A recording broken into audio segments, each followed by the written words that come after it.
que no estamos hablando de resistirnos a la emoción, no estamos hablando de resistirnos a ellas, sino justamente es aceptar la emoción y justamente resistirla. O sea, cuando nos da, por ejemplo, la tristeza, hay que aguantar. No hay que tratar de irnos por la tangente, ¿no? Sino es resistir la emoción. Eso es más enfocado a esto.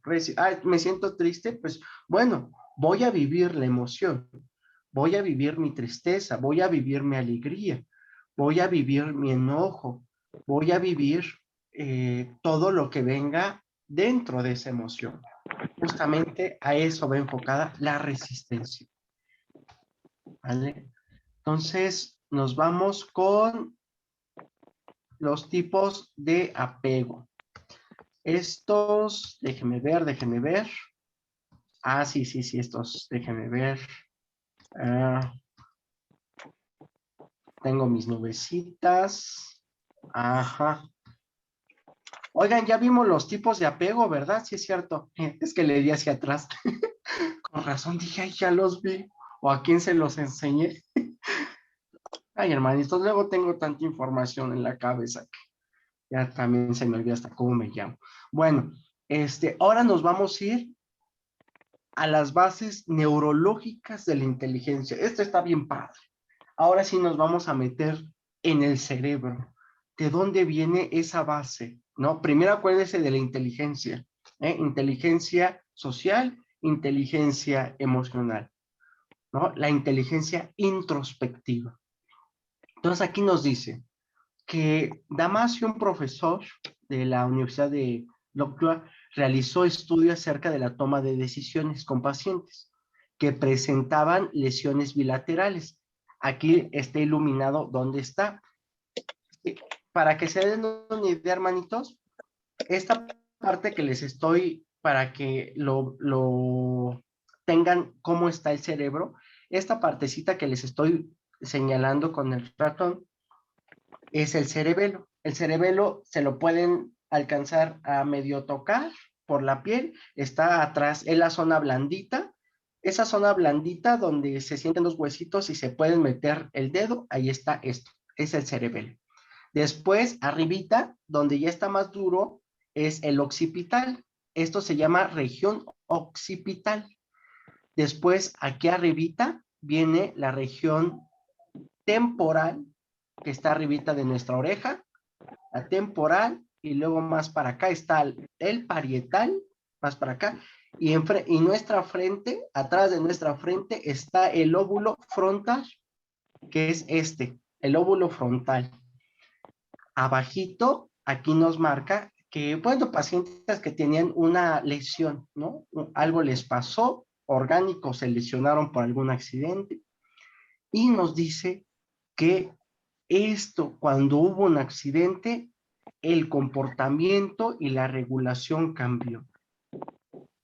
Y esto es bien interesante, hermanitos. ¿Por qué?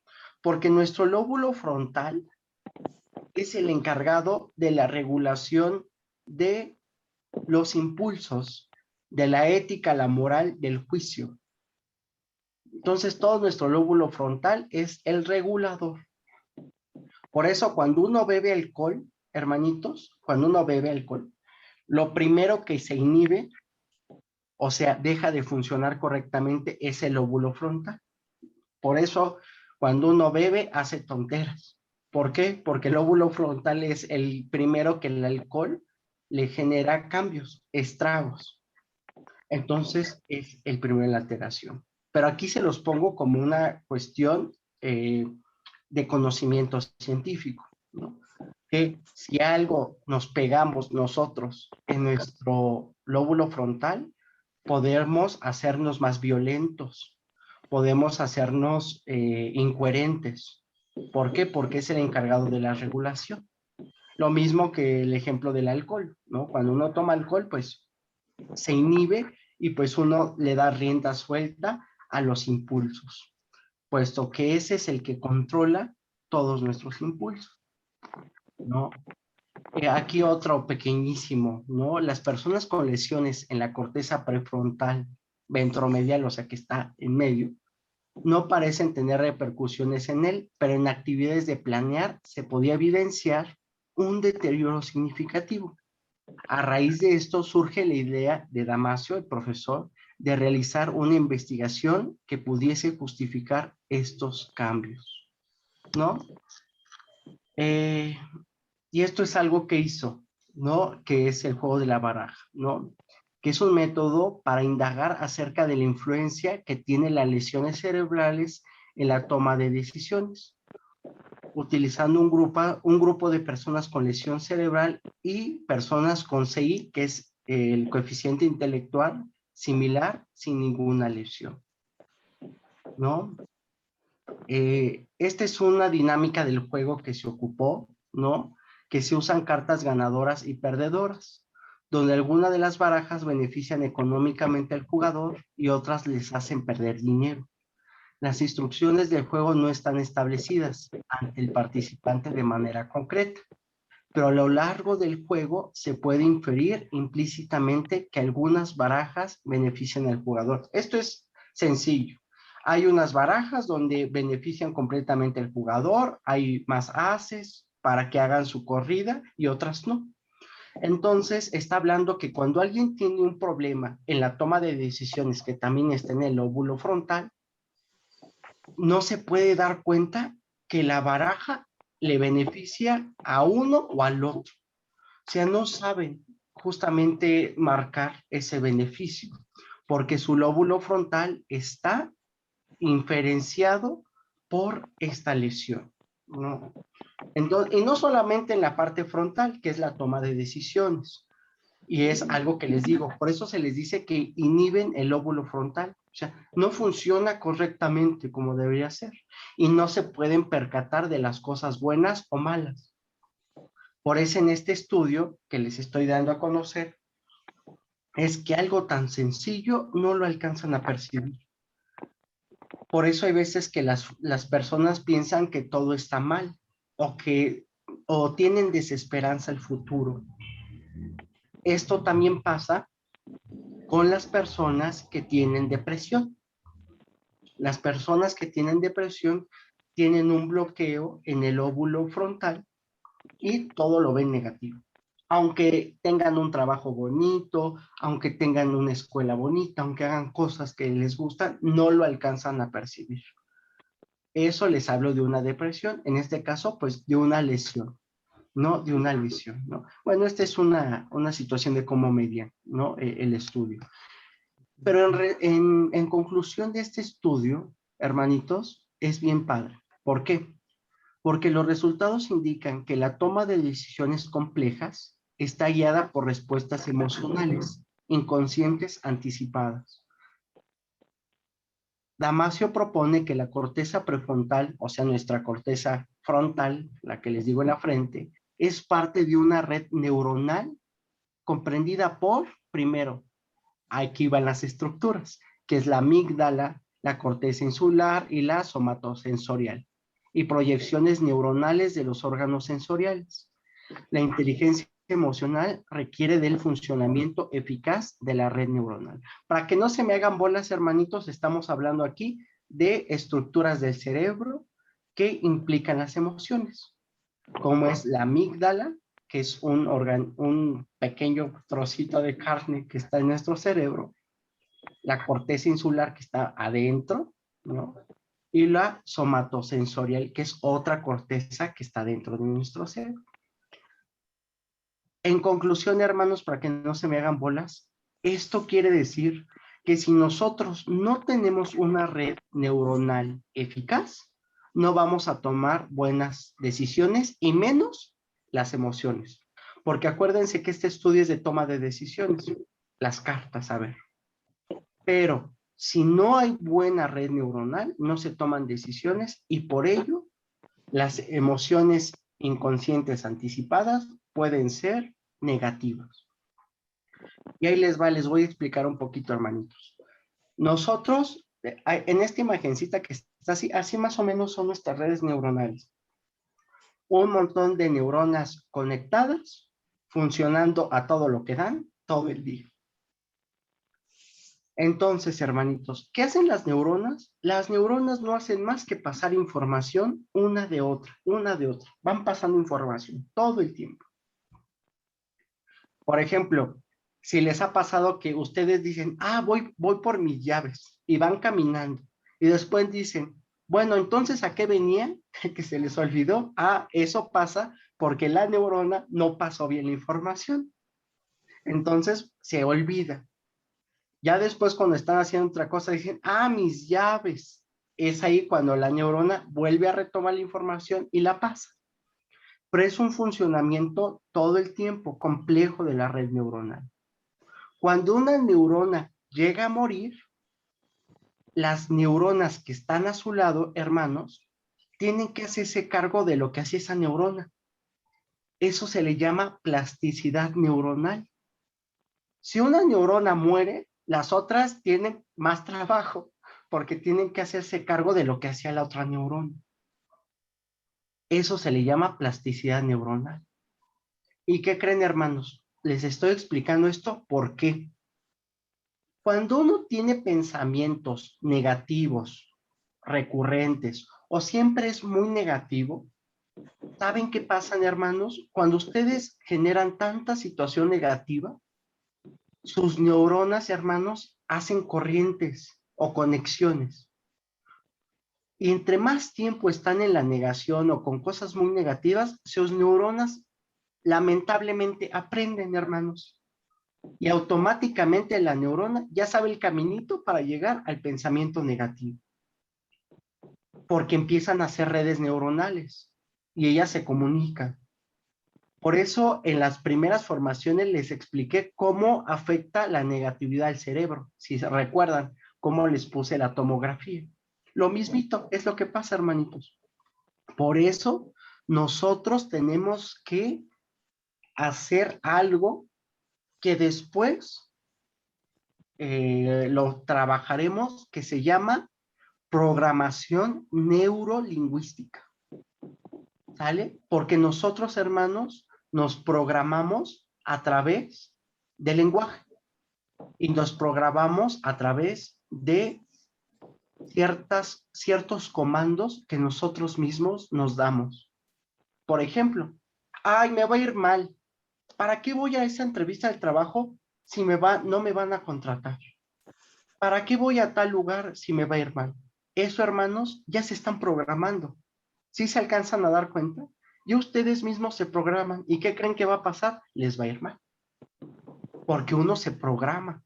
Y eso es algo que me gustaría que se den cuenta, hermanos. Si pueden reflexionar un poquito y darse cuenta en su vida si se están programando o no.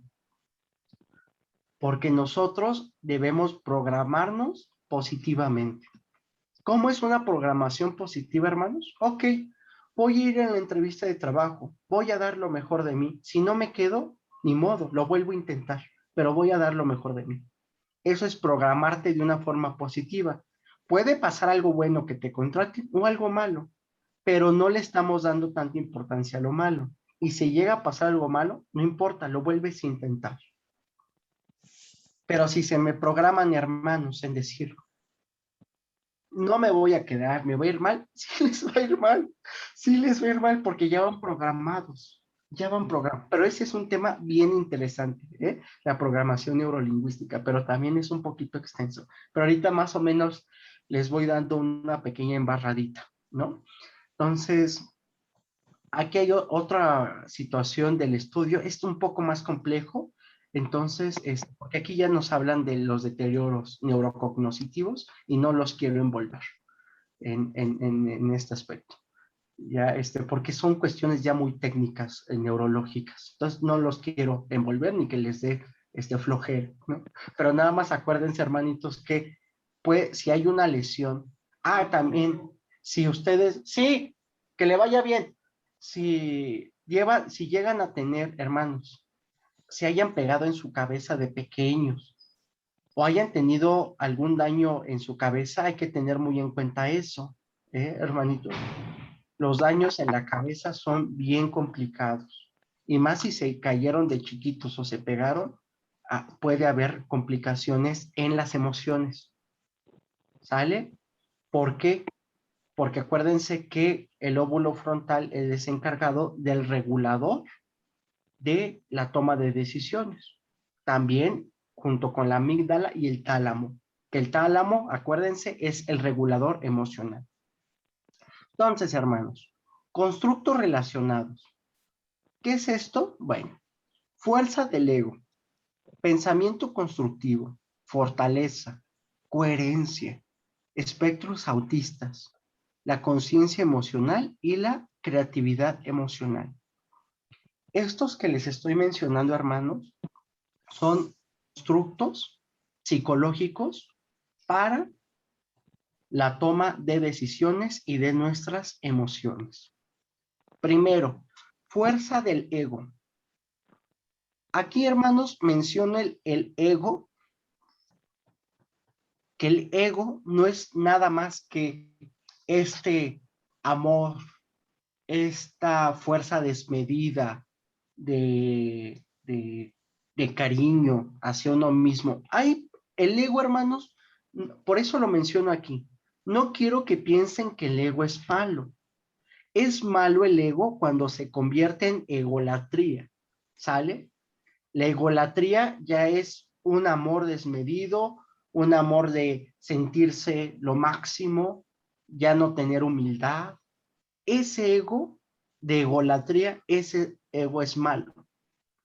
Pero nosotros necesitamos ego, por eso pone fuerza de ego para ayudarnos. ¿Y saben por qué? Porque la fuerza del ego es el autoamor. La perspectiva del autoamor, ¿no? De este cariño es porque tenemos algo de ego. Si no lo tuviéramos, pues no hay amor, no hay esta parte de autoestima.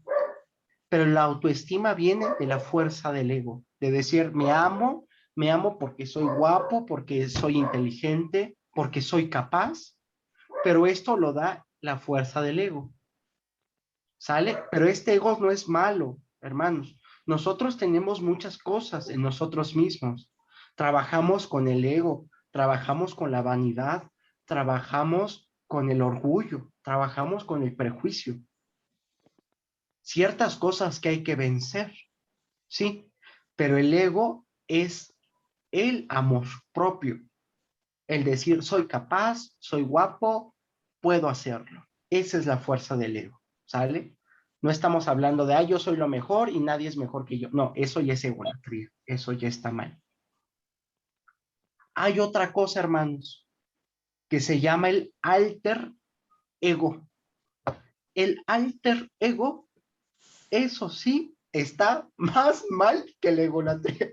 Eso está peor, porque el alter ego es más allá del ego. Ya es la comparación directa con otra persona. Y hay personas que hasta se llegan a comparar con Dios. Eso ya es más allá del ego. Una cosa es la egolatría, pero el alter ego ya está más allá del bien y del mal, para que me entiendan. Eso sí ya es lo más malo, porque ya es la pérdida de la identidad, ¿no? Ya es sentirse muy superiores. Eso se le conoce como alter ego.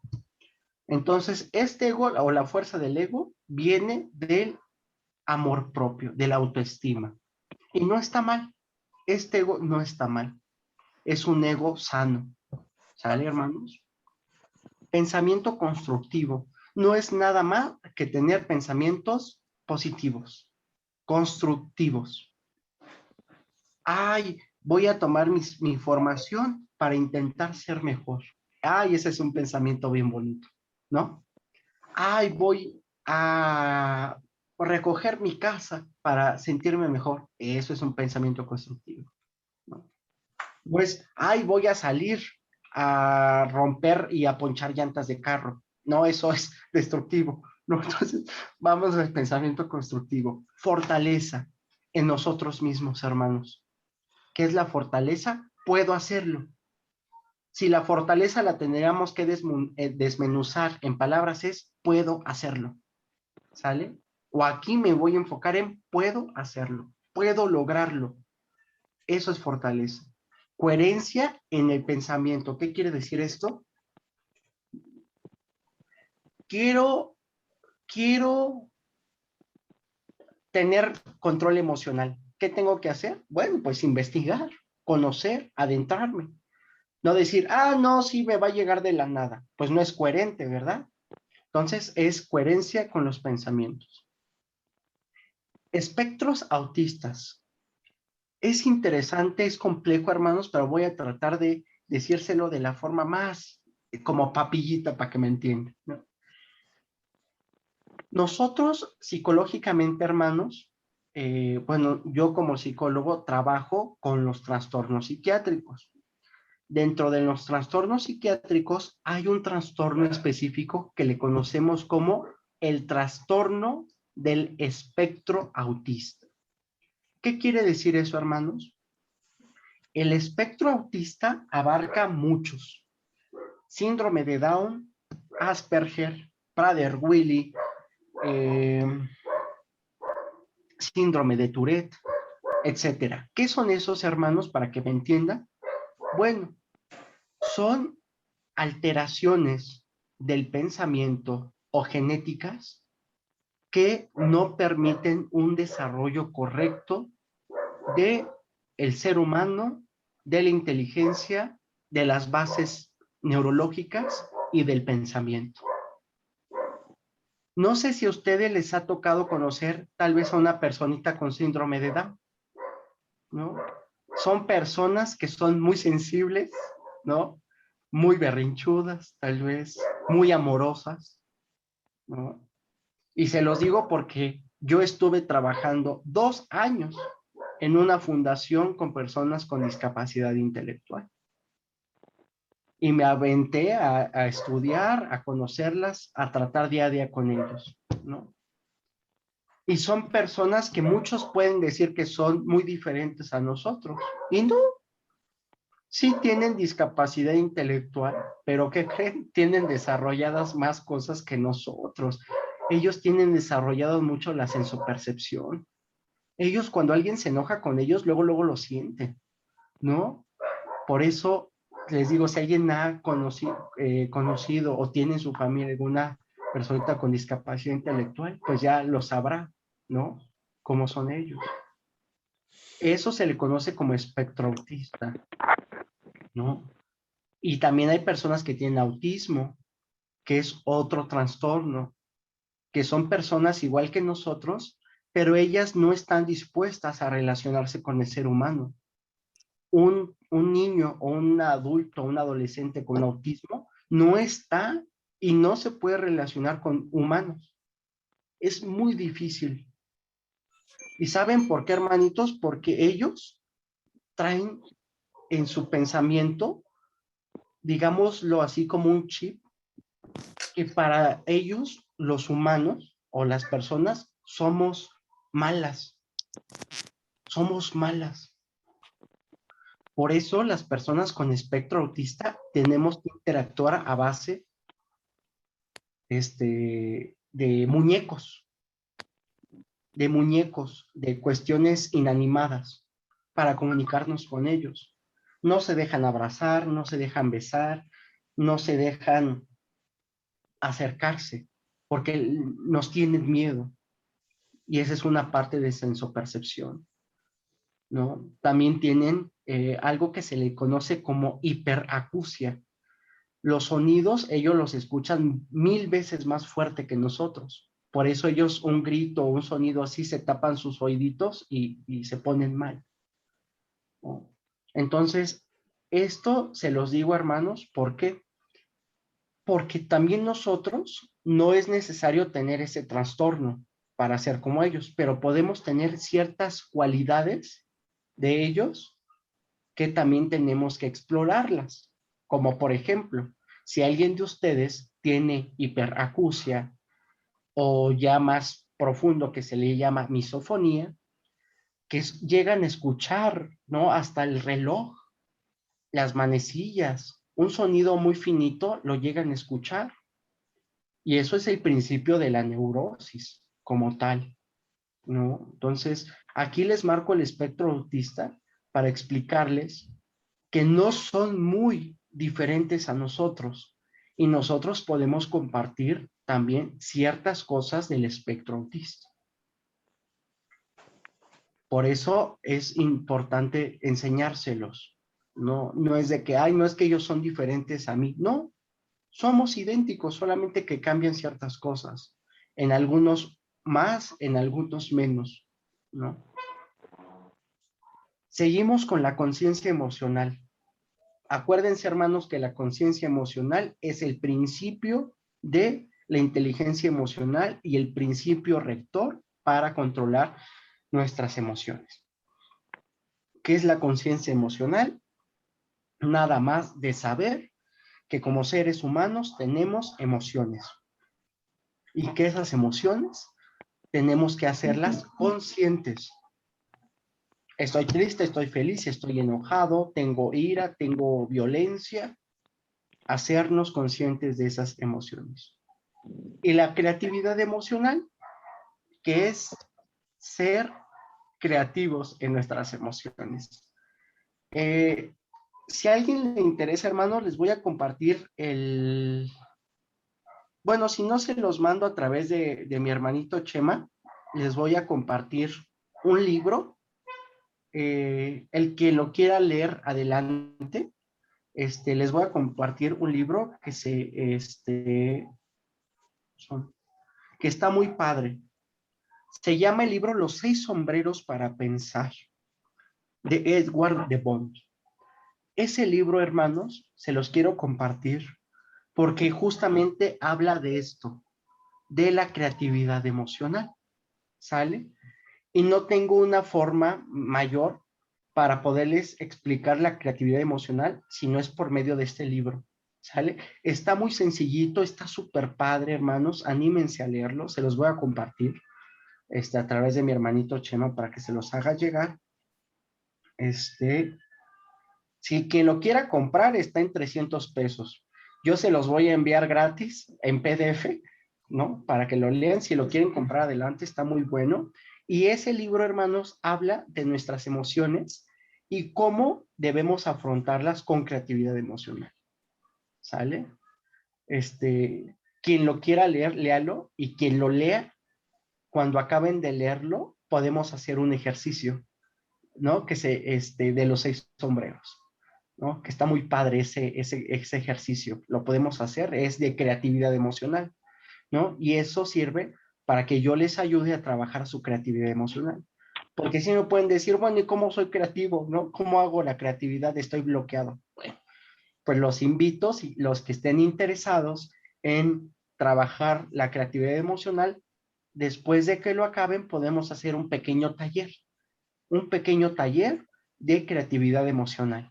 ¿Sale? Pero está súper padre, hermanitos, anímense a leerlo. A rato se los paso, ¿sale? Y el quien lo acabe me avisa a través de mi hermanito Chema y hacemos un tallercito de creatividad emocional, porque está bien padre, pero les digo, nada más dice creatividad emocional, pero es mucho la creatividad emocional y solamente se trabaja en talleres, ¿sale? Entonces, quien quiera está invitado. Entonces, hermanitos, continuamos con la inteligencia práctica.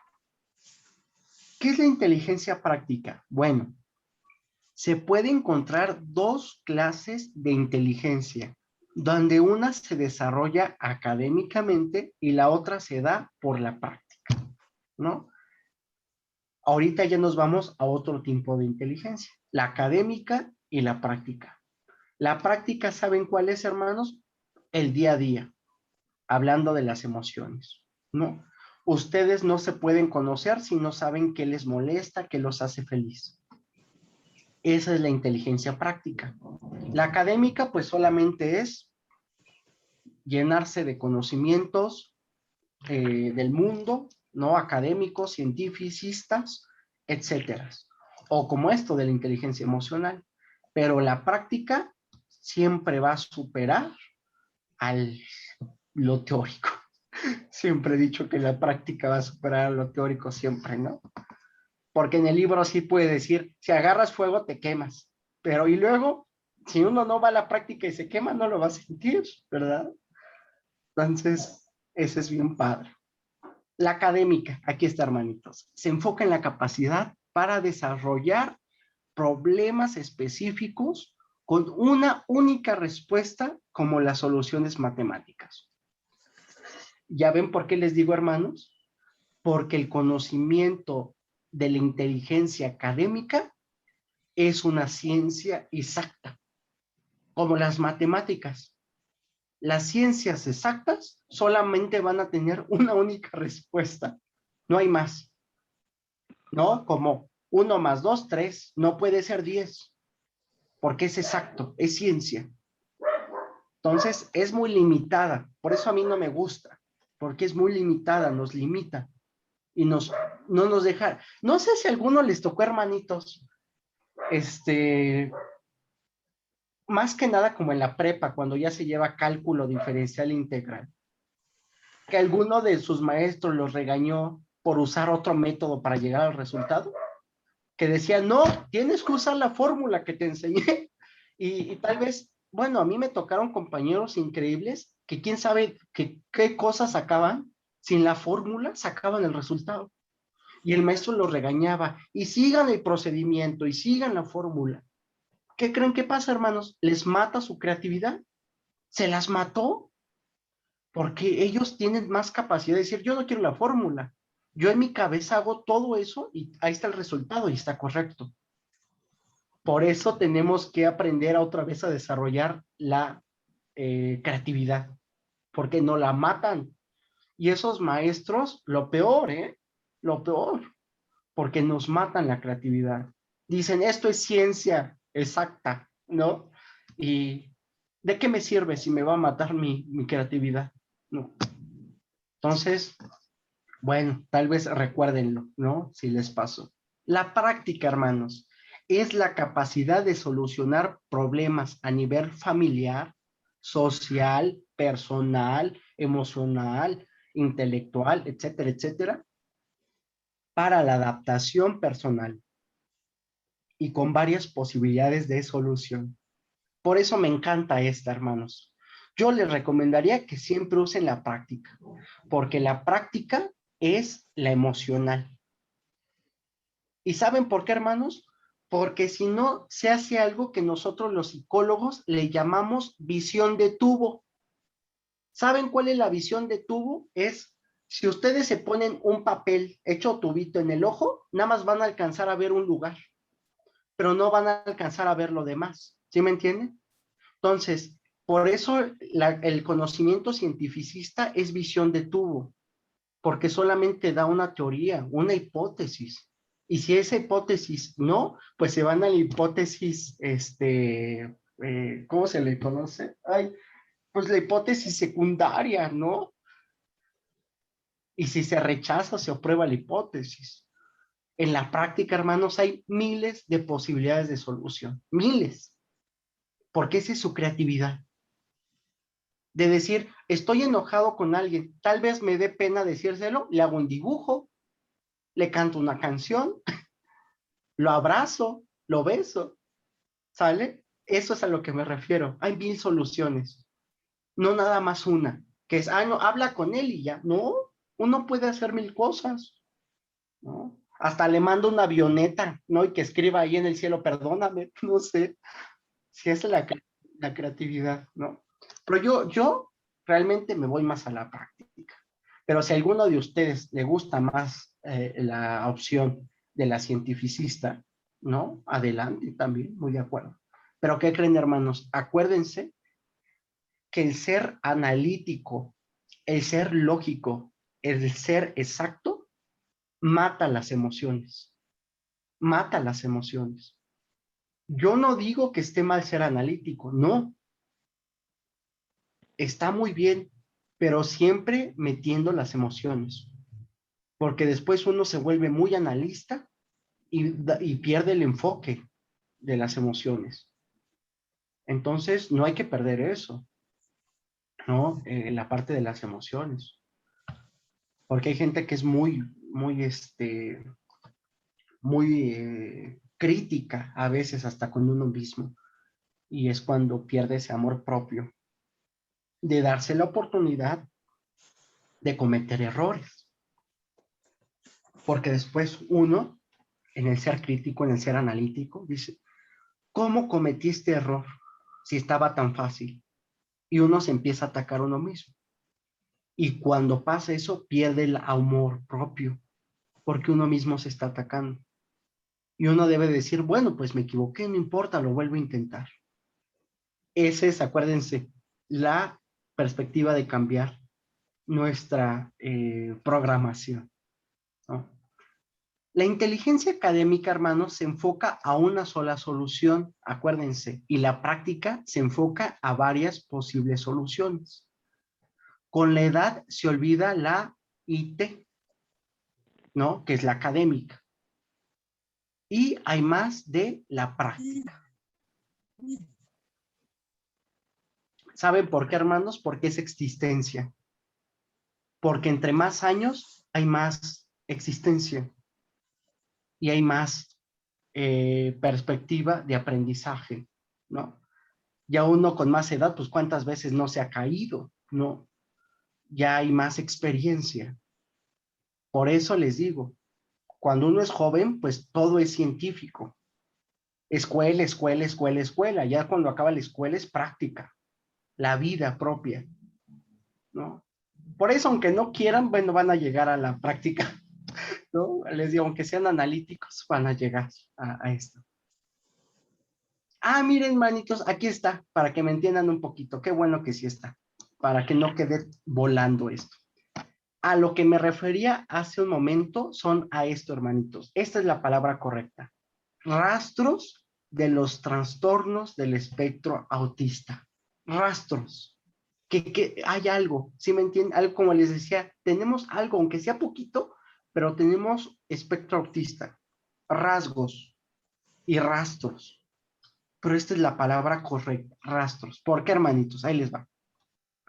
Interactuar en diálogos emocionales y de otros entornos con poco manejo del lenguaje, por ejemplo, seguir rutinas y mantener la monotonía. No hay imaginación ni creatividad. No son analíticos, son más bien independientes de la inteligencia. Clasificación del 70% debajo. Eso, aquí está resumido, hermanitos. ¿Qué es? No hay imaginación, no hay creatividad, no son analíticos y son independientes de la inteligencia. O sea, no hay emociones, no hay emociones. Por eso el espectro autista no hay emociones, hermanos. Los autistas no tienen emociones, son aemocionales. Por eso podemos tener rastros de ello y solamente enfocarnos en la inteligencia. Por eso les decía, el ser analíticos es un vicio oculto que te lleva a no ser emocional. Por eso les digo ahorita, sean analíticos, sí, si son cientificistas, adelante, continúenlo siendo, pero metan sus emociones en eso, métanlas. ¿Y saben por qué, hermanos? Les voy a dar un ejemplo. Miren, me ha tocado muchas veces tener pacientes que llegan con títulos, con doctorados, con maestrías, etcétera. Y me dicen, es que eso no me hace feliz. ¿Saben por qué, hermanos? Porque siguen una monotonía, siguen rutinas. Ni se dan cuenta de lo que quieren. ¿Sí me entienden? No se conocen. Y llegan a la prepa, escogen una carrera que tal vez querían, que tal vez no querían, siguen en la maestría, siguen en el doctorado y se dan cuenta que eso no los hace feliz. Que el título no los hizo felices. Y ahora dicen, ¿y ahora qué hago? ¿No? ¿Ahora qué hago? ¿Por qué, hermanos? Porque yo les quiero decir ahorita, los títulos no crean la felicidad. Si uno no disfruta su camino que uno mismo se propone para ser feliz, No hay otra opción. Por eso yo les digo, aunque tengan doctorados, lo que sean, si no son felices, no sirve de nada. Uno debe proponerse y alcanzar poquitas metas, de decir, yo soy feliz con lo mínimo. Yo soy feliz, ahora que alcancé esto. Yo soy feliz con esto. Pero hermanos, acuérdense que aquí es porque hay un problema de conciencia emocional. Y si están guiados por papás o un tercero que te meten ideas que no son tuyas, peor, porque nosotros tenemos que tomar nuestras propias decisiones, no decir como rutinas o la monotonía. Voy a ser doctor porque toda mi familia es doctora y yo no quiero ser doctor. Yo quiero ser, no sé, plomero porque me gusta la plomería. Y su familia lo ataca. Le dice, si tú no eres esto, te sacamos de la familia. Te atacamos. Eso está mal. Pero hermanos, ¿qué creen? Si ustedes no luchan por lo que quieren y defienden sus emociones y sus sueños, nadie más lo va a hacer. Nadie más. Nadie más. Y me ha tocado pacientes que han corrido a sus hijos porque no les dejan estudiar lo que ellos quieren. Y les dicen, si tú no eres lo que yo quiero que seas, te vas y no te apoyo. ¿Y qué creen? Hay que ser valientes, hay que tener resistencia emocional, decir, está bien, papá, tú quieres que sea eso, pero yo no. Yo no estoy dispuesto a que mis sueños sean coartados. Y hermanitos, bueno, lo que les estoy diciendo es difícil. Si alguno de ustedes es papá y le hace eso a sus hijos, hermanitos, replantéense su vida, replantéenla. Porque, ¿qué creen? Muchas veces los hijos son cargas o son personas a los que los papás les dan sus frustraciones como papá. De decir, yo no fui esto, mi hijo sí lo va a hacer. No, hermanos, cada quien tiene diferente camino. Y como papás o como hijos o como hermanos o como fraternidad o como lo que seamos, tenemos que ser constructores. Acuérdense, construir hermanos. Y también, hermanos, los que estén aquí escuchando la formación, y se han lastimado porque sus papás o en el pasado no fueron lo que ustedes quisieron, hay que tomar conciencia y hay que trabajarlo para liberar eso, porque esto, hablando de una cuestión de vida, es muy fuerte, es muy fuerte. Por eso les comentaba aquí de los rastros del espectro autista, porque tal vez a través de la vida ustedes se hayan hecho sin emociones. ¿Por qué? Porque tal vez han tenido malas experiencias o han dicho, ¿de qué me sirven las emociones si solamente me lastiman? ¿O de qué me sirve esto si solamente me trae un mal más que un bien? Entonces, seguramente se los dejo para que lo analicen y digan, sí, mi vida fue guiada por alguien más, no tomé mis decisiones, pero todavía hay tiempo de resarcirlo, hermanos. La vida todavía no acaba. Por eso yo les quiero meter esa energía de, hermanos, si alguien tiene la inquietud de estudiar algo, de aprender algo, háganlo. No se sientan que ya se acaba la vida. O sea, yo los impulsaría a eso, hermanos, de que si alguien tiene la inquietud que diga, ay, no, yo ya tengo 50, 60 y ya no tengo edad para estudiar una carrera, mentira, hermanos. Estudien lo que quieran, atrévanse a desarrollar ciertas cosas.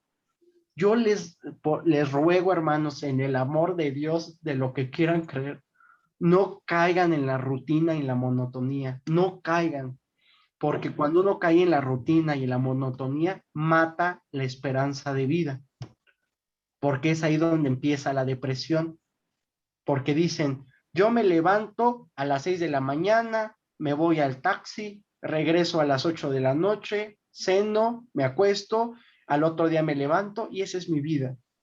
Entonces uno ya no ve y no disfruta la vida porque ya está en una rutina. Por eso yo les digo, la vida es experiencia, la vida es práctica, pero no nos tenemos que meter en la rutina. tenemos que también salir de ella, porque la rutina sí mata, la rutina mata. En esa palabra se los digo, suena fuerte, pero la rutina mata. La rutina quiebra la esperanza, porque no nos deja ver más allá de esta visión de tubo que les digo. Se llama visión de tubo, porque ya no alcanzan a ver más, nada más. Y después dice, ay, para esto vivo, nada más para estar trabajando, esto es la vida, pues mejor no quiero vivir, ¿no? Y es donde empiezan ciertos pensamientos negativos. Por eso les comento esto. La rutina y la monotonía son malas, son tóxicas. Entonces hay que tener cuidado con ello, hermanos, ¿no? Hay que tener cuidado con esa rutina. Aquí, hermanos, les pongo ahora sí los rasgos como tal, ¿no? Para que sepan cómo la monotonía y la rutina nos puede volver a tener rasgos de una persona autista. Anomalías del desarrollo social, lenguaje y conducta. Ser violentos, ser agresivos, ser antisociales, problemas de lenguaje, problemas para socializar. Por eso en la otra formación, hermanos, les estaba diciendo, si alguno de ustedes en su infancia tuvo problemas sociales de lenguaje o de conducta, pudo tener rasgos autistas. ¿Qué es esto? Que se les haya hecho difícil interactuar con compañeros, que ustedes fueran agredidos o ustedes agredieran. Lenguaje, lo más común es el eufemismo, que es el tartamudeo. Si ustedes les costaba trabajo decir una palabra o expresarse, analícenlo ahorita, hermanos. ¿Por qué? Hay rasgos de una persona autista. Entonces, eso lo tienen que ver. En la mirada, los ojos. Esto, hermanos, es cuando de pequeños o de grandes también se quedan viendo un punto fijo nada más. Se quedan viendo un lugar y se pierden. ¿Quién sabe qué estarán pensando, verdad? Pero se pierden. Lo mismo le pasa a los autistas. Ellos, como no tienen foco atencional, ven algo y se quedan viendo fijamente y se pierden. O les pasan la mano y le dicen, oye, ¿dónde estás? Estoy aquí, veme. Y ya como que regresan, ¿no? Dice, ay, perdón, me perdí. Estaba pensando en algo. Eso se ve en los autistas. En las personas adultas o pequeñas que son muy fantasiosas o muy soñadoras, se les conoce como personas nefelibatas, personas soñadoras o con mucha imaginación. Eso es. Gestos emocionales o sociales, lo mismo. Hablando de los gestos, acuérdense que es la cara, ¿eh? O sea, ellos le hacen fuchi a la gente, o sea, ponen una cara de no te quiero y se ponen agresivos, se ponen muy agresivos. Falta de reciprocidad en las relaciones sociales. Si ellos ven que alguien se cae, que se están peleando, ellos no van a hacer nada, ¿eh? Ellos se quedan en su mundo y no son partícipes de conflictos ni de nada. O sea, no hay empatía. Ellos no tienen nada de empatía. El apego, la incapacidad de hallar una base segura en sus padres. Como les decía, imagínense si sus propios papás los ven como inseguridad, imagínense con los demás, pues peor. Por eso les decía, ellos no confían en el ser humano, no confían en las personas. Desde pequeñitos ya traen ese chip y dicen, las personas son malas y me van a hacer algo mal. ¿Quién sabe, hermanos? Todavía no hay estudios neurológicos, neuropsicológicos que encuentren por qué ya traen esa estructura. No, todavía no se sabe, ¿eh? Es un misterio aún. No se sabe si habla de algún tipo de evolución, de protección, no sé. Todavía no hay estudios fehacientes que vean por qué ellos ya desde nacimiento traen el chip de las personas son malas. Muchos neuropsicólogos y paidopsiquiatras y paidopsicólogos Los paidos, bueno, acuérdense que el término paidos es niño, ¿eh? Es niño. Por eso cuando hablo de paido, paidoneurólogo, paidopsiquiatra, paidopsicólogo, son especialistas en niños. Y nadie ha encontrado, solamente se llega a hablar en los estudios, hermanos, que es algún tipo de evolución, que ya ven al propio humano como malo, como agresor. Entonces, pues algo se está modificando en sus cabecitas de estos niños autistas, ¿no? Y hay que pensarlo, ¿no? Realmente nos da algo para pensar, ¿no creen, hermanos? De decir que estamos haciendo mal como sociedad, que los nuevos niños ya saben que los propios humanos son malos. ¿Qué estamos haciendo en la sociedad? Que genéticamente algo se está modificando. Y eso es algo, bueno, para mí como psicólogo clínico, pues es algo triste, ¿no? Algo está pasando, algo está sucediendo.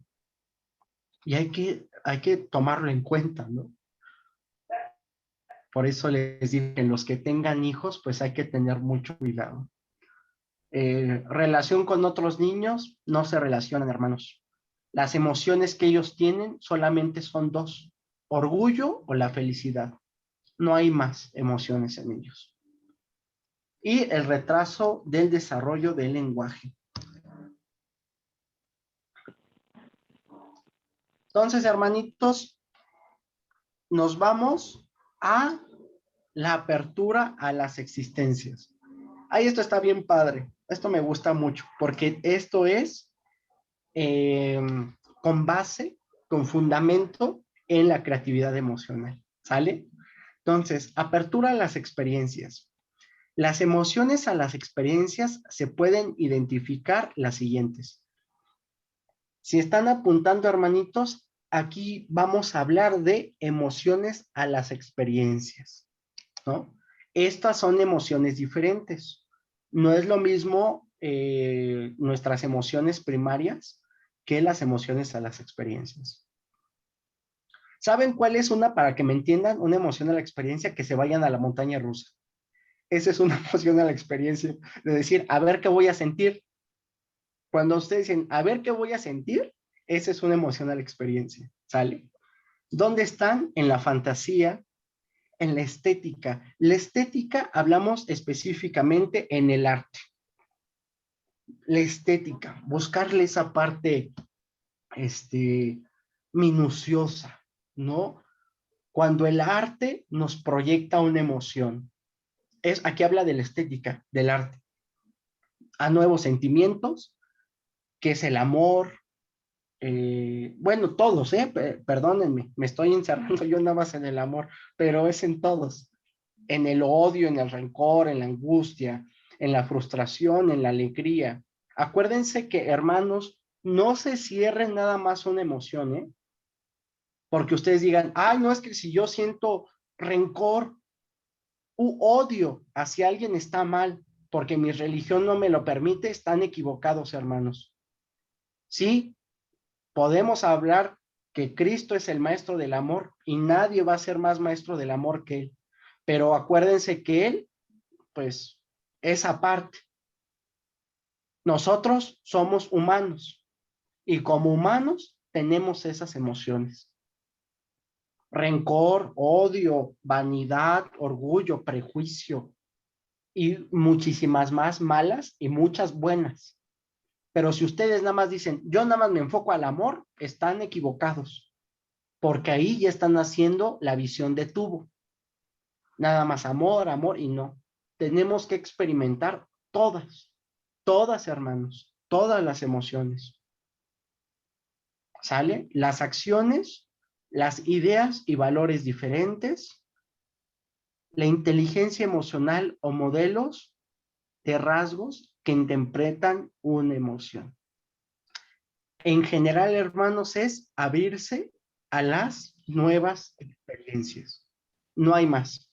Abrirse a las nuevas experiencias. Entonces, hermanitos, aquí les doy otro término. Alexitimia. ¿Sale?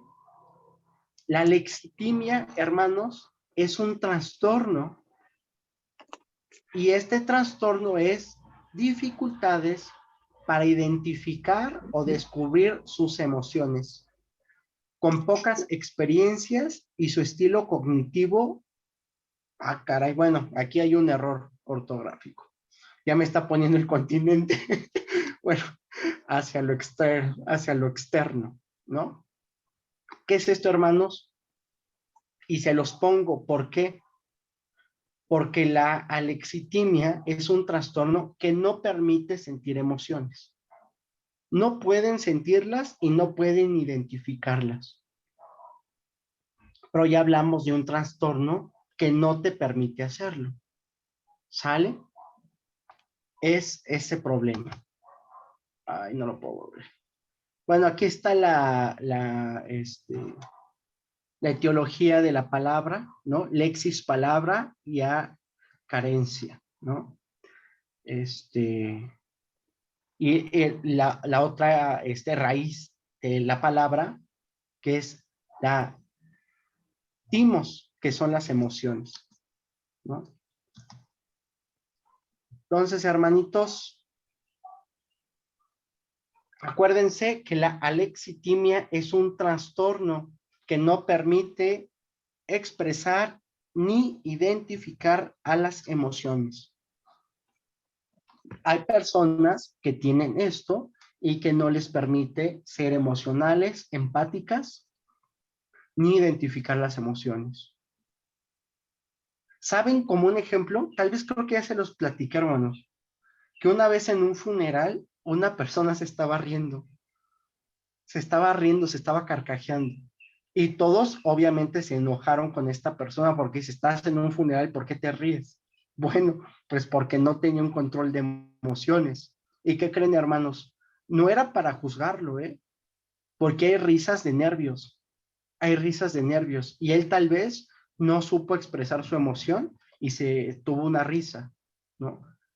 Pero se los digo, hermanos, porque uno piensa que las personas deben actuar como es la norma social, ¿no? Ah, tú te debes de comportar así porque así lo dice la norma social. Pero ¿qué creen, hermanos? Hay tantos trastornos, hay tantas situaciones sociales que lo único que nos queda y que yo les pido, sean empáticos, no tengan prejuicio y no juzguen, hermanos, porque ustedes no saben si esa persona, por ejemplo, era alexitímico. ¿Sí me entienden?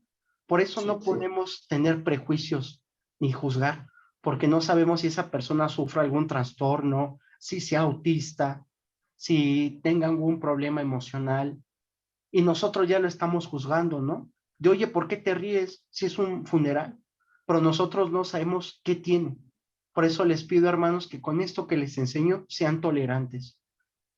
Y antes de tener un prejuicio, pensar, ¿no? De yo ni sé ni qué pase por su cabeza. Como dice, nadie sabe lo que carga, ¿verdad? Más que uno mismo. Nadie sabe qué carga más que uno mismo. Entonces, esto les digo, tengan mucho amor y mucha tolerancia con las personas. Tengo el recuerdo, hermanos, de un chico que trabajé con él, que era autista. ¿Y qué creen, hermanos? Ahorita me viene en la mente y hasta me da tristeza. Bueno, me da muchas emociones, porque su mamá, hermanos, de mi paciente, siempre lo abrazaba y él le pegaba, ¿no? O sea, mi paciente, porque era autista. Y su mamá lloraba porque le pegaba a su hijo, ¿no? Obviamente el amor de madre, pues lo quiere abrazar, pero pues él le pegaba, porque él no era que, acuérdense, no les digo que él le sea malo, él no interactúa con las personas. Y su mamá, ay, cómo sufría su mamá, cómo sufría la señora. Y a pesar de eso, ella decía, yo lo abrazo que me dé mis golpes, ¿no? Pero yo quiero abrazar a mi hijo, ¿no? Y es muy difícil, hermanos, pero la vida no siempre es como uno quiere, ¿verdad? No siempre, pero hay que entender eso. Hay que entender eso, que todos somos diferentes y todos tenemos muchas cosas en secreto en nuestro corazón como seres humanos, nuestros traumas, nuestras heridas, ¿no? Había otra vez, hermanos, les doy un ejemplo. Estábamos haciendo una terapia de grupo y empezamos a tocar el tema de los papás Solamente con decir la palabra papá, ya ve a varios que estaban en un mar de lágrimas. ¿Sí me entienden, hermanos? Porque uno no sabe el alcance de una palabra, aunque sea algo cotidiano, ¿eh? Que uno le diga, oye, tu papá, y se pone a llorar, ¿no? Es que mi papá me abandonó, es que mi papá me golpeaba, es que mi papá. Entonces, hermanos, por eso les digo que hay que tener mucha empatía, ¿no? Y no dar por hecho nada, nada, hermanos, nada. Por eso hay temas muy delicados que sí tenemos que tener mucho cuidado de hablar, ¿no? Porque uno normalmente, no sé, por ejemplo, cuando conoce a alguien le dice, ay, no sé, ¿y tus papás, no? ¿Cómo están? ¿No? ¿Tienes papás? Y tal vez para la otra persona sea algo muy delicado, ¿no? Que diga, no, pues soy huérfano y le duela mucho. Y uno hasta dice, chin, ya la regué, ¿no? ¿Qué hice? Por eso les digo, hermanos, que la interacción social es, tiene que ser con mucho amor y mucha empatía. Mucho amor y mucha empatía, hermano. Porque como les digo, nadie sabe lo que trae el otro, nada más uno conoce lo que trae. Y hay veces que ni conoce tampoco, ¿verdad? Ni conoce. Mentalidad psicológica, hermanos, se enfoca en las experiencias o sucesos que puede experimentar o está experimentando la persona, generando una explicación. La psicología puede generar una explicación más a fondo. Explicaciones como las emociones, que es lo afectivo, lo cognitivo, la conducta, métodos de afrontamiento y predicción del comportamiento, inteligencia en la tristeza y en la adaptación. ¿Qué quiere decir esto, hermanitos? Bueno, que justamente nosotros, ustedes pueden decir, me está pasando esto y dar una explicación, pero nosotros como psicólogos vamos a entrar a sus vidas y vamos a descubrir juntos qué pasa, ¿no? Por eso les digo, ¿cómo están? Ay, no sé si estoy feliz o estoy triste. Entonces el psicólogo les ayuda, hermanos, a comprender sus emociones, ¿sale? De la vida, métodos de afrontamiento, todo esto. Eso se le conoce como mentalidad psicológica. Niveles de conciencia emocional, hermanos. Ya mero vamos a acabar, ¿eh? No se me duerman. Ya mero acabamos, hermanitos. Niveles de conciencia emocional. ¿Qué es esto? Es el nivel de madurez que alcanza una persona. Para ello se utiliza una escala de 20 escenas que evocan emociones. La clasificación es del 1 al 5. ¿Qué nivel de importancia se le da a lo social y a lo personal?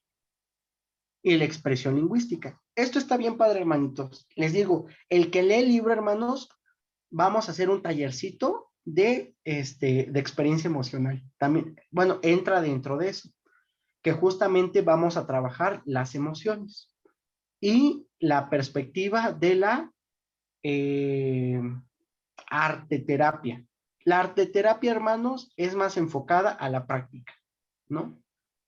¿Qué es esto? Vamos a trabajar la cara, nuestras expresiones, porque hay personas que son inexpresivas, que ellos dicen, ay, estoy feliz, pero tienen una cara de odio que dice, ay, no, si eso de la felicidad, mejor me voy, ¿no? Porque no saben expresar las emociones. Pero si quien lee el libro, lo vamos a ver en el tallercito de la, mm, las experiencias en las emociones, ¿sale?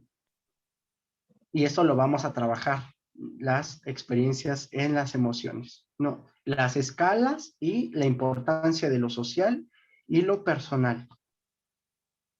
¿Sale, hermanitos? Entonces, eso lo vamos a trabajar. Bueno, esto no se los digo porque es la parte del trabajo. También se va a trabajar la creatividad emocional, hermanitos, que eso es algo que solamente se da en el tallercito de las emociones, para ir a trabajar la creatividad emocional. Otra cosa, hermanos, que se ve dentro de la inteligencia emocional son los límites. Los límites que se da en el manejo de roles. Por ejemplo, padres con hijos, novio con los novios, los amigos, etcétera. Los límites no solamente se dan entre una jerarquía mayor y una menor, no. Los límites también se dan entre iguales, ¿sale? Amigos con amigos, novios con novios, papás con papás. No solamente es una jerarquía mayor a una menor. ¿Qué tiene que ver con la conducta emocional, hermanos? Bueno, si ustedes se preguntan, ¿de dónde viene la conducta emocional? Pues aquí está, de las perspectivas biológicas y sociales. Es la primera, que es la interacción o el afrontamiento a situaciones. Dos, capacidades y predisposiciones, que son los rasgos emocionales. Los rasgos emocionales, aquí ya lo puso, vienen en el temperamento. Les refresco un poquito la memoria. Acuérdense que nosotros tenemos 3 instancias: temperamento, personalidad y carácter. En el temperamento están los rasgos emocionales. Qué interesante. La personalidad es otra y el carácter es otra, pero eso es harina de otro costal. Eso después lo veremos porque tenemos que profundizar.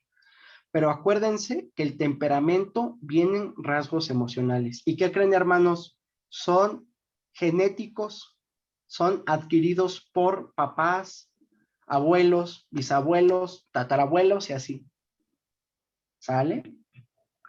Actitudes concretas, síndromes emocionales, que es esquemas y roles sociales. Disposiciones episódicas. Esto no quiere decir nada más que cómo se encuentran emocionalmente. Si yo les pregunto, ¿cómo están? Ah, estoy feliz, estoy contento, estoy aburrido. Eso se le conoce como disposición episódica o estado emocional, hermanitos. Respuestas componentes, que es cómo van a reaccionar con esa emoción. Si ustedes están enojados y, por ejemplo, viene, no sé, su amigo, oye, ¿cómo estás? Y les contesta, bien, y les grito, pues, ¿qué pasó, no? Si te estoy preguntando nada más cómo estás, pero les contestó mal, pues van a responder de acuerdo a cómo está su emoción. ¿Sí me entienden? Eso, hermanos, es algo que también tienen que saber. Cómo se encuentran y cómo responden, ¿sale? Si ustedes están enojados, tengan mucha precaución en cómo responden, porque no se pueden dar cuenta y si pueden gritar porque están enfadados. Y como regla de vida, hermanos, nunca tomen decisiones cuando estén tristes o estén enojados, ¿sale? Nunca tomen decisiones cuando estén tristes o enojados. Y no digan cosas cuando están tristes y enojados. Porque cuando uno está triste o enojado, se bloquea el lóbulo frontal y uno dice tantas cosas que después se arrepiente. Entonces, mejor cuando estén tristes o enojados, no tomar decisiones ni decir cosas. Creencias y reglas de la sociedad, que son constructos sociales, hermanitos. Ahora sí, todo lo que venga de la sociedad son constructos. De hecho, algo que les quiero decir, hermanitos, es nosotros, y es bien interesante esto, hermanitos, las construcciones sociales, hermanos, son artificios de la sociedad. Los artificios son productos artificiales o creados en el pensamiento. Nosotros, hermanos, estamos construidos a través de mitos. De ahí viene la teoría del mitema de Levi-Strauss. Nosotros estamos construidos a través de mitos, de leyendas. Esa es una teoría del mitema de Levi-Strauss, que si a alguien le interesa, la podemos profundizar. Pero esto quiere decir, hermanos, que nuestra historia es un constructo de mitos. ¿Cuántos de ustedes no crecieron creyendo que iba a venir el Coco o que iba a venir el de la basura a llevárselos cuando eran pequeños? O la Llorona, o toda esta parte, porque tenemos que hablar forzosamente de los mitos y de las leyendas.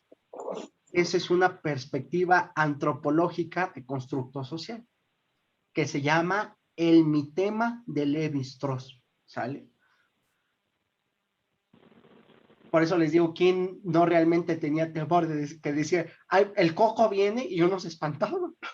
De decir, ¿quién sabe quién es el Coco? Pero a mí me da miedo.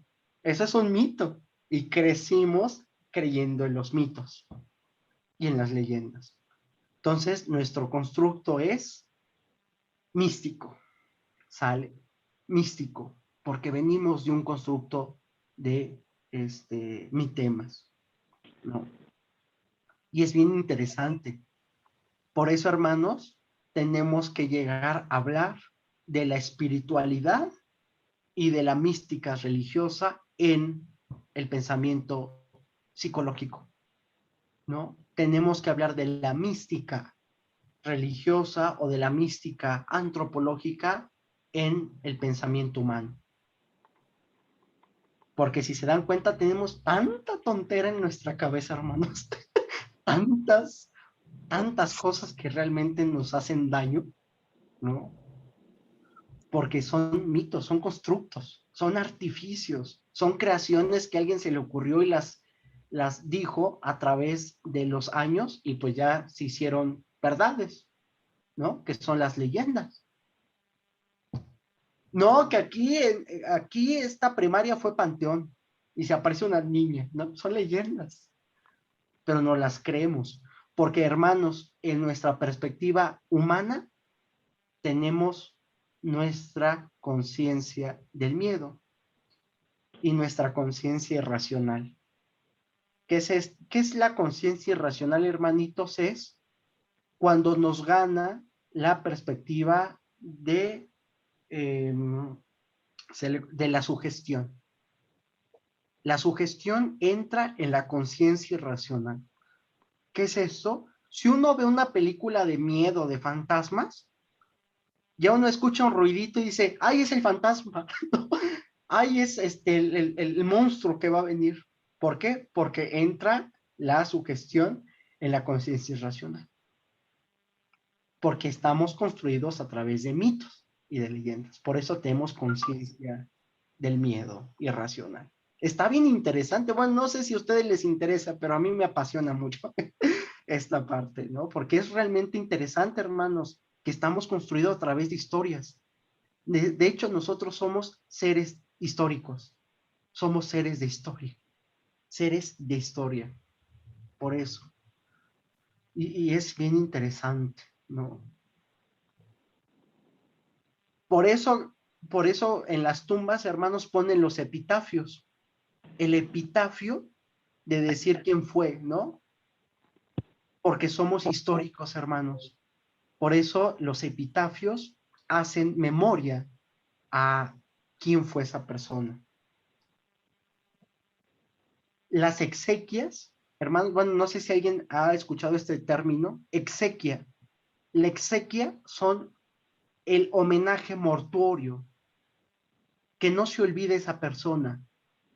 La exequia es este canto mortuorio, porque somos seres históricos de memoria. Y quienes nos recuerden, pues ahí estarán, ¿no? Tal vez a muchos digan, fue borracho, pero fue buena persona. Bueno, pues ahí está su exequia, ¿no? Fue borracho, pero fue buen esposo. Bueno, de menos, ¿no? Y ahí le ponen su caguamota, ¿no? Y ya lo recuerdan con eso, porque somos simbólicos e históricos, hermanos. Por eso yo quiero que se les meta esto, hermano, que se sientan que la piel se les ponga de gallina, de decir, ay, ¿cuánto valemos, no? De historia, de memoria.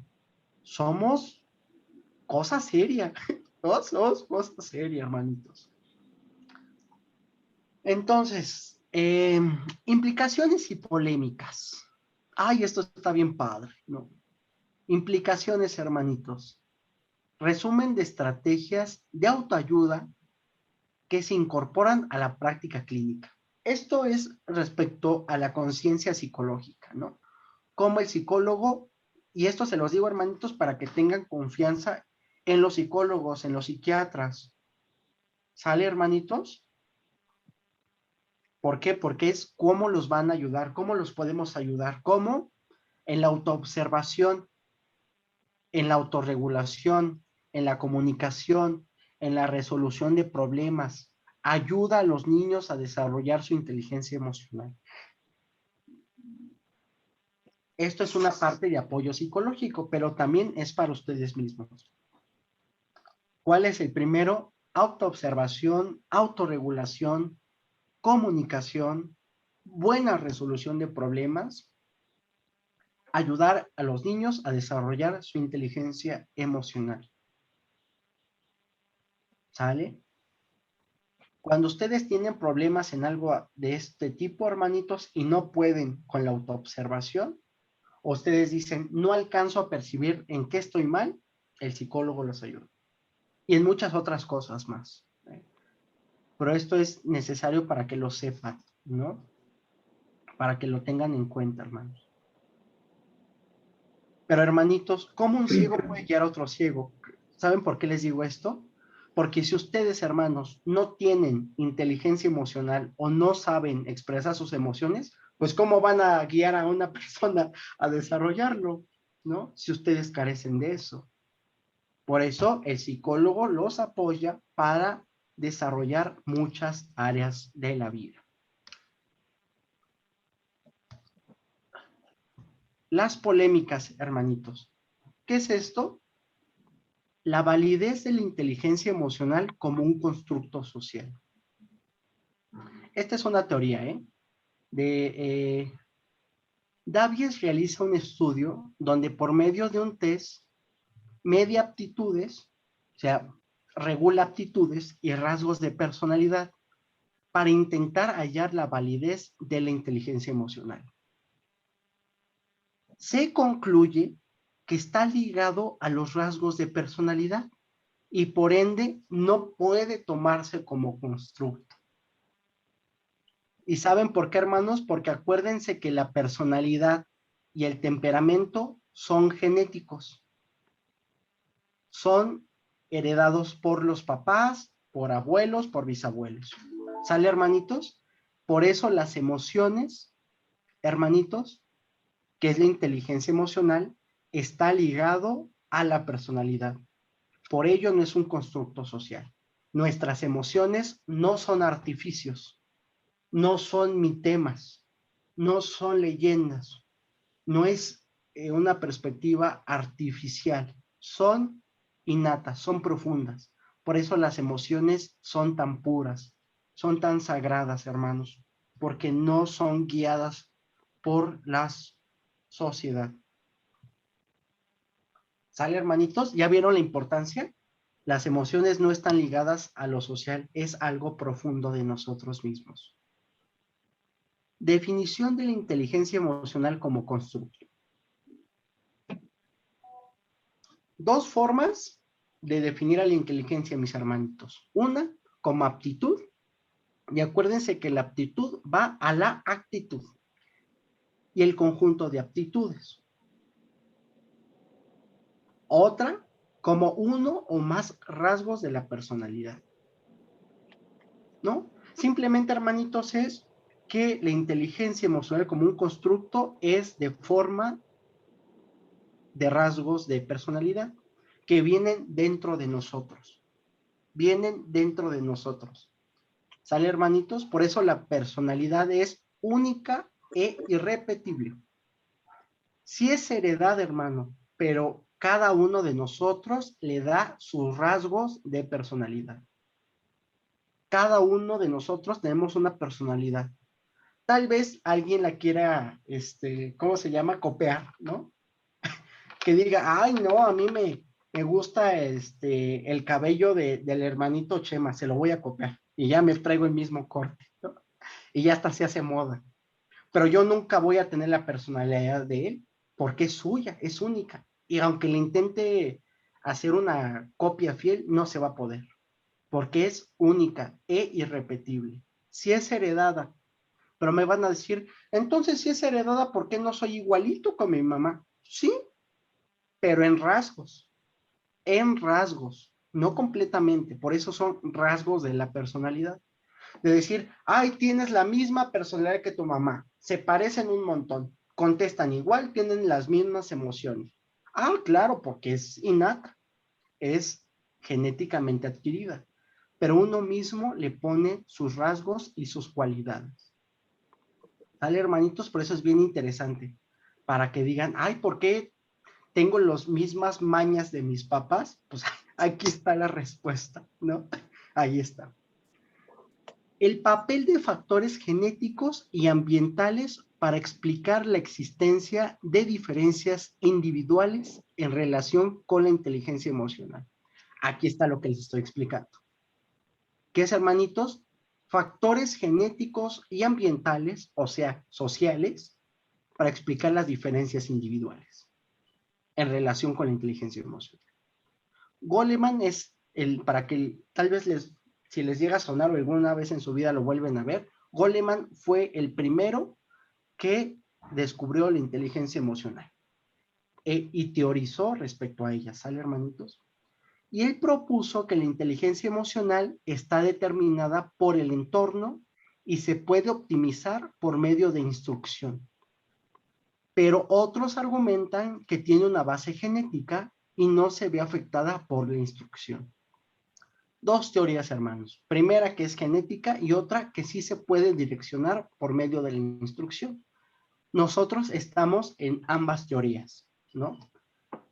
Acuérdese que al empezar la inteligencia emocional, una de sus bases tiene que ser instruida por alguien que les enseñe cómo tener la base de la inteligencia emocional, ¿sale? Es genética, hermanos, sí, pero también se puede dar una instrucción con ella, ¿no? Se puede dar una instrucción. Entonces, hermanitos, esto es la perspectiva teórica, práctica, sistémica, estructural, social, existencial, etcétera, etcétera, de la inteligencia emocional, hermanitos. Para concluir esto, hermanos, solamente acuérdense que las emociones vienen de la parte más profunda de nosotros, que es la inteligencia introspectiva, adentro de nosotros, intraemocional, o sea, adentro, profunda, hermanos. Nuestras emociones no son constructos, no son artificios, son propias, son sagradas, es lo más precioso que tenemos, nuestras emociones, hermanitos. Por eso somos muy vulnerables con las emociones, ¿sale? Hay que escucharlas, hay que sacarlas, hay que darles el respeto que merecen, hay que empatarlas con la razón, con la emoción, para tomar una decisión correcta de lo que sentimos, ¿sale? Entonces, hermanitos, con esto terminamos nuestra parte de la inteligencia emocional. Entonces, hermanitos, abro dudas o preguntas respecto al tema. Sale, hermanitos, con mucho gusto los escucho. Aportaciones o dudas, con mucho gusto. Yo tengo una pregunta, hermano Con mucho gusto. Dime, hermano. Los niños índigos que tienen sentidos muy activos y que les cuesta mucho trabajo, no se cansan de estar inquietos, ¿esos en dónde entrarían? ¿Esos son los autistas, se podría decir? Ay, hermano, esta pregunta está muy interesante. Muy interesante. ¿Qué crees, hermano? Los niños índigos sí entran dentro del espectro autista. Pero ¿qué crees, hermano? Todavía no se alcanza en las investigaciones a ver por qué los niños índigos tienen ya una conciencia de memoria. porque los niños índigos, o en la perspectiva, pues que ya han tenido otras vidas, ¿no? Ya traen una información. Por eso el niño índigo dice, no, pues yo viví en la Segunda Guerra Mundial, ¿no? Y da fechas, da personas, da nombres, y dicen, ¿cómo sabe esto si no ha estudiado esto? Y sí es cierto que existen, hermano, sí existen los niños índigos. Y hay niños que tienen ya una base memorística como si ya hubieran aprendido algo. Se les cataloga dentro del espectro autista porque son niños muy especiales. También se alejan de la sociedad, pero son muy inteligentes. Tienen mucha sensopercepción. Y hay niños índigos que hasta se les ha atribuido cuestiones de dermovisión, de cuestiones espirituales, ¿no? Pero es un tema bastante interesante, hermano. Pero en tu pregunta, sí está dentro del espectro autista, pero hay muchas dudas respecto a ellos. ¿Por qué ya traen una información? ¿No? ¿Por qué saben cosas si todavía no se las enseñan? Entonces, ese es un misterio o un enigma dentro de la propia ciencia todavía. Pero sí existen los niños índigos. Pero más fácil se los cataloga dentro del espectro autista. Todavía no se les ha estudiado mucho, pero sí es un tema bastante interesante. Y un comentario, bueno, aparte de esto, hay de lo que comentabas de la práctica analítica, y yo leí mucho sobre las 4 tesis filosóficas y las 5 tesis filosóficas del conocimiento entre la práctica y el saber y el hacer. O sea que ahí se pide que tengamos un 99% de práctica y 1% de teoría. Entonces aquí es el conocimiento del hombre que depende principalmente de su actividad en producción material, o sea, siendo como un emprendedor. ¿Es correcto? Sí, estoy totalmente de acuerdo, totalmente. Porque es lo que les comentaba, hermano, tenemos que irnos a la práctica. Si uno se mete en el pensamiento analítico, cientificista, ciencias exactas, está perdido, ¿no? Y de hecho, dentro de los libros que tú tal vez leíste, hermano, Sí. hay la dialéctica del amo y del esclavo. Hay un libro que es La dialéctica del amo y el esclavo. Si no mal recuerdo, es de Engels. Él planteaba que la sociedad se construyó a través de los esclavos. ¿Sabes por qué? Porque en ese tiempo, hermano, los esclavos, por ejemplo, si les decían, haz este trabajo, ellos tenían que tomar la decisión de cómo hacerlo. Y en esa toma de decisiones era la libertad de ellos decidir cómo. Por eso se planteaba en la dialéctica que el esclavo era muchísimo mayor que el amo, porque él tenía la experiencia, justamente de lo que tú hablas, hermano. Él tenía la experiencia de decidir. El amo nada más mandaba, pero el esclavo era el que tenía la praxis, la práctica de decidir hasta cómo cortaba el pasto. Él decidía hasta cómo cortar el pasto, pero el amo no. Por eso el esclavo era el que hizo justamente el constructo social en la toma de decisiones, porque él tenía la práctica. Ese es, bueno, te lo dejo si te interesa, la dialéctica del amo y el esclavo de Friedrich Engels. Si quieres ahondar un poquito en eso, pero estoy totalmente de acuerdo contigo. Más práctica que conocimiento cientificista, Sí, son porque es donde construye. sí, las tesis filosóficas de Mao Zedong, las 4 y las 5 tesis filosóficas, ¿no? Donde dice que el hombre tiene que obtener un éxito en su trabajo. No se puede quedar ahí nada más sentado, o sea, que debe tener resultados esperados y debe de concordar con sus ideas, con las leyes del mundo exterior, ¿sí? Y siguiendo un objetivo que puede llevar a una transformación, un fracaso, ¿sí?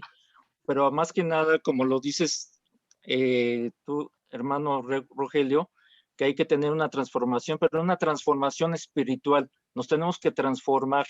No podemos estar en el fracaso, ¿sí?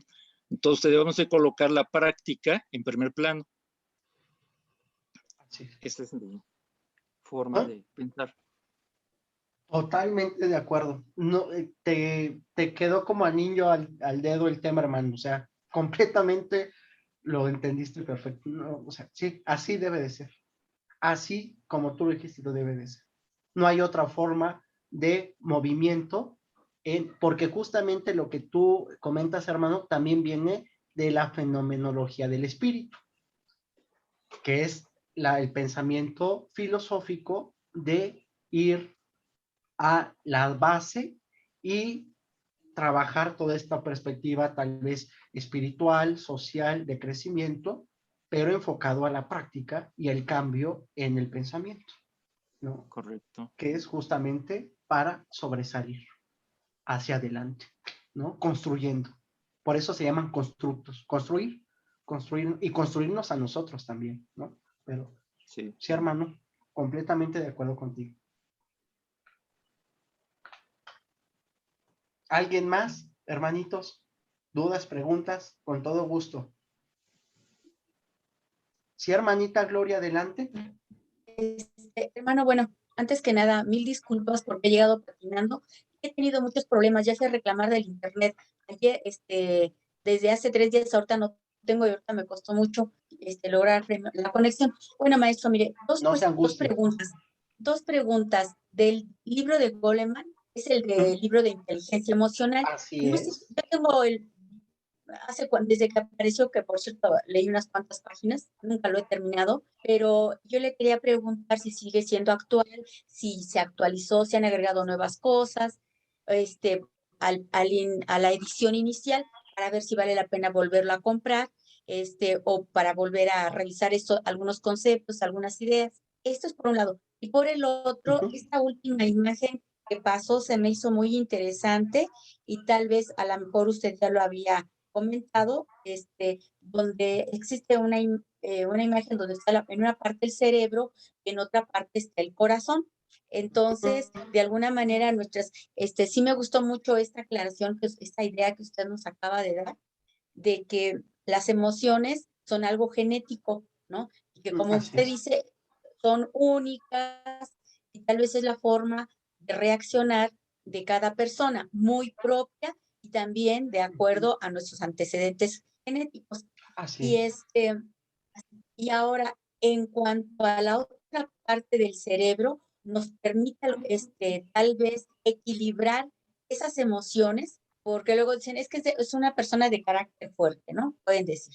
Y dicen que el carácter es algo que se puede modificar, ¿sí? Pero la parte de temperamento, la parte emocional, no tanto. Entonces, no sé si esta parte del cerebro, donde tal vez manejamos el razonamiento, la razón, la reflexión, se conjugue en algún momento con esta situación de las emociones que son muy propias y que muchas veces uno dice, voy a cambiarlas, voy a modificarlas, y me acaba usted de sacar esa duda, ¿no? Precisamente es sumamente difícil porque es algo muy, muy propio de cada persona. Sería eso, maestro. Bueno, muchas gracias. Qué interesantes sus preguntas. De Daniel Goleman sí hay unas actualizaciones.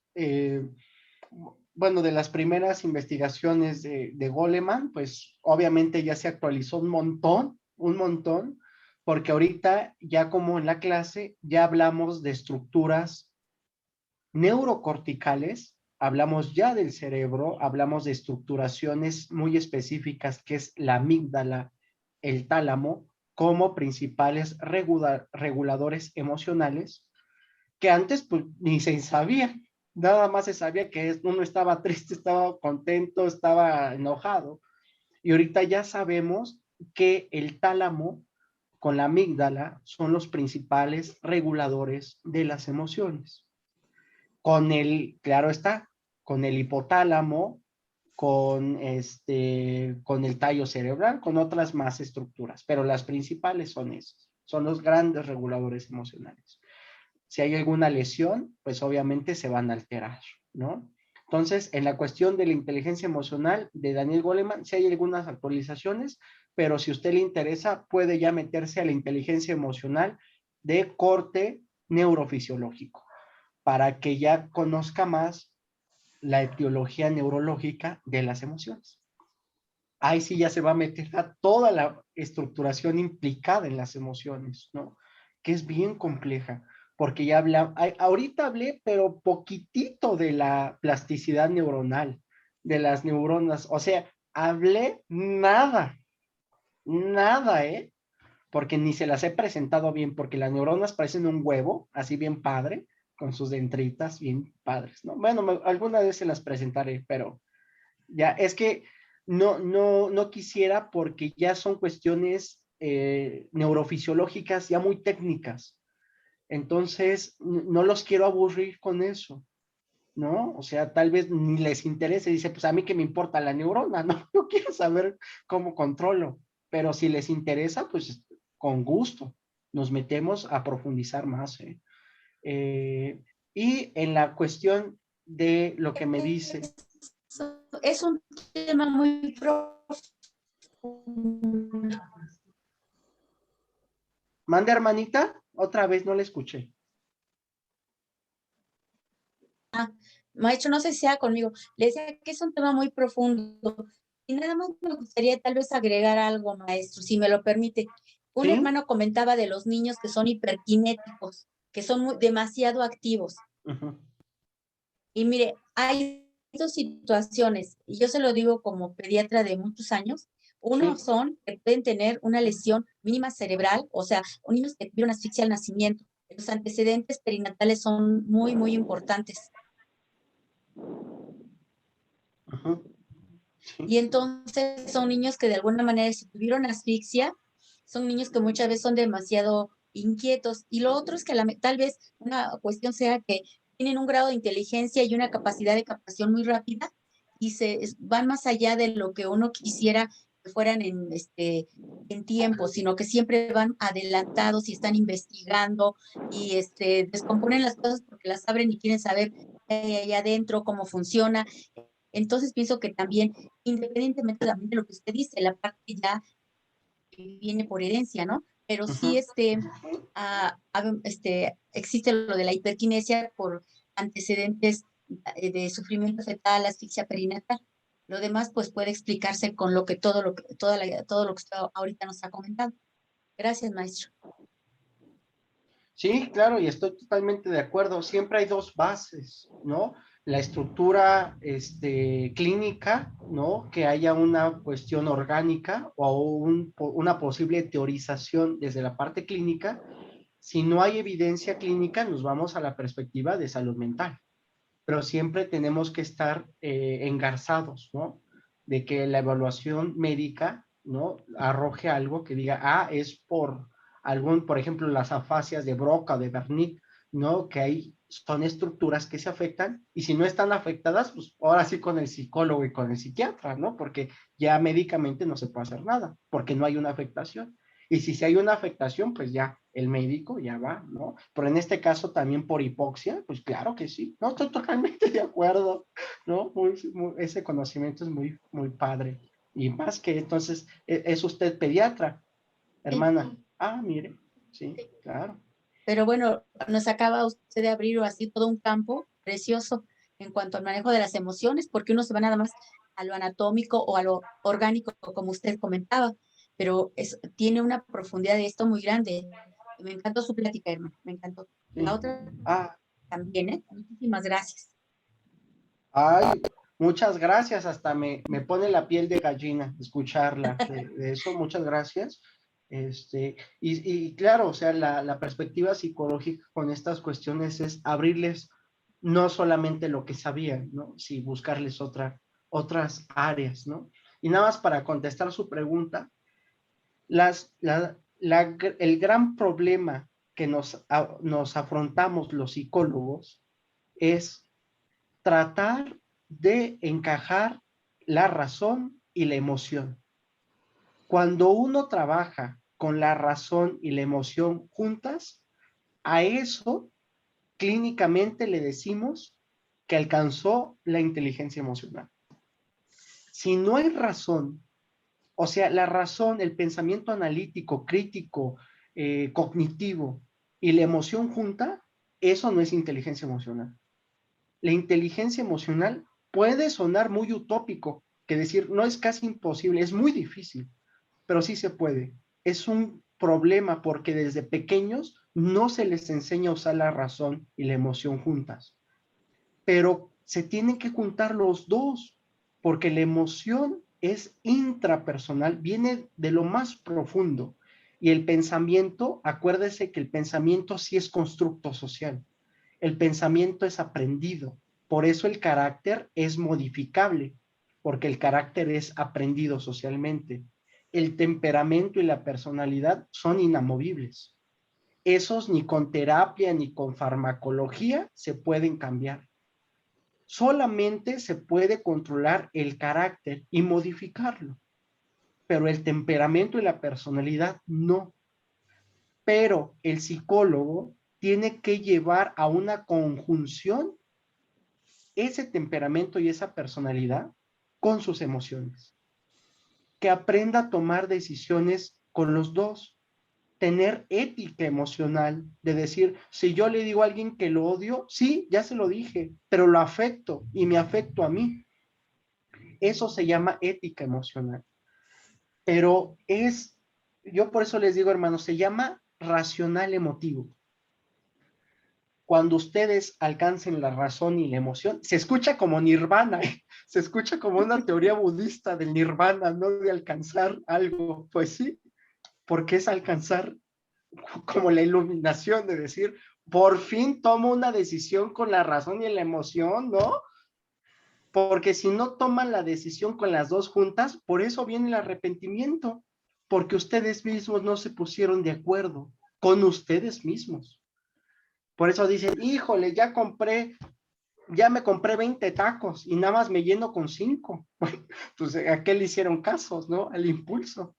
Entonces tienen que decir, cuando ustedes toman la razón y la emoción, no va a haber justamente esta perspectiva de sentirse mal o sentirse mal con ustedes mismos.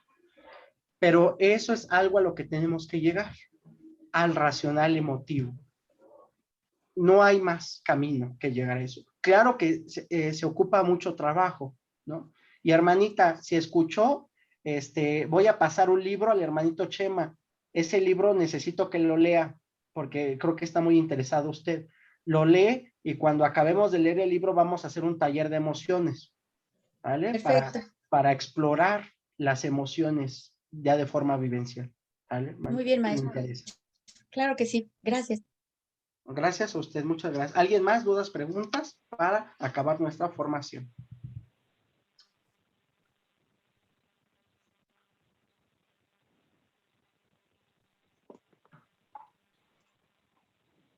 Hermanos, ya no, alguna pregunta que tengan para el hermano Rogelio, o pasamos a los avisos con la hermana Pilar. Pilita, ¿tienes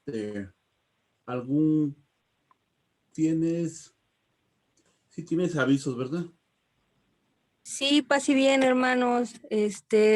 Pues, primer aviso, este domingo es domingo segundo, ¿vale? Para que no se nos olvide. La formación, recuerden, a las 10 de la mañana, de 10 a 11, por favor, puntuales para que terminemos a las... Ay, no, perdón, espérenme. ¿Será que ahorita les confirmo bien la hora de la formación del domingo, por favor? Porque tenemos por ahí un temita. Entonces, les confirmo la hora de la formación, pero recuerden que a las 12 es la misa, ¿vale? Para que nos podamos ver por ahí, la fraternidad. Por favor, a los que no les he tomado una foto y que vayan el domingo, por favor, allá nos vemos. También el artículo 25, por favor, pues por allá también nos vemos. Y creo que ya, ¿verdad, Chema? ¿O hay algún otro aviso? No, nada más Omarcito quería hablar, creo. Sí. ¿No? Está bien, Omar. Lo del artículo que iba a comentar, Omar, pero ya lo comentaste. Sí. Sí. Ya más les confirmo bien lo de la formación, por favor, hermanos. ¿Vale? Igual y es de 9 a 10, pero vemos. Ok, gracias. Vale. Pues Hermano bien, Chema, hermano. perdón. Dime. El libro que decía el hermano, está en el chat de la Me lo va a pasar fraternidad. apenas, se los comparto. Va en PDF.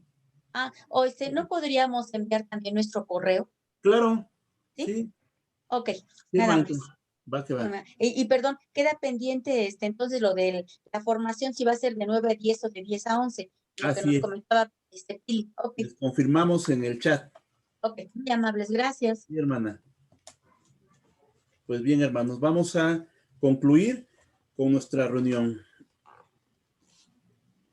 Omnipotente, eterno, justo y misericordioso Dios, concédenos que por ti mismo, nosotros miserables, hagamos lo que sabemos que quieres y queramos siempre lo que te agrada, a fin de que interiormente, purgados, iluminados interiormente y encendidos por el fuego del Espíritu Santo, podamos seguir las huellas de tu amado Hijo, nuestro Señor Jesucristo, y llegar por su sola gracia a ti, Altísimo, que en perfecta Trinidad y en simple unidad vives y reinas y estás revestido de gloria, Dios omnipotente, por todos los siglos de los siglos. Amén. Amén. Decimos todos, benignísimo Amén. Dios, fuente de paz e impulsor de la caridad. Concede a tus siervos conformarnos tu voluntad y A tu superar voluntad. toda tentación que pueda Toda perturbar tentación nuestra que paz. pueda Te lo pedimos por Jesucristo nuestro Por tu Señor. Hijo Te lo Jesucristo. pedimos, Amén. Amén. tu Hijo. Amén. El Señor nos bendiga y nos guarde, Amén. nos muestre su rostro y tenga Amén. misericordia de nosotros. Amén. Nos mire benignamente Amén. y nos dé su paz. Amén. El Señor nos bendiga, Amén. hermanos. Manda en el nombre del Padre, del Hijo y del Espíritu Santo. En nombre del Padre, Amén. del Hijo y del Espíritu Santo. Paz y Amén. bien. Paz y Así bien, bien, hermano. hermanos. Paz y bien. Que Paz y descansen. bien. Salud. Hace bien, hermanos. Nos Hace vemos bien. mañana. Hace No, el bien. domingo. Gracias, hermanos. Gracias, hermano Rogelio. Hermanito Chema, ya Sí, me fui, ¿eh? Ya no me fui. Nos vemos primeramente Dios el domingo. primero. Perfecto, hermanita. Sí, sí, hermanito. Paz y bien a todos. Así bien. Así bien. Nos vemos el domingo. Primero Dios.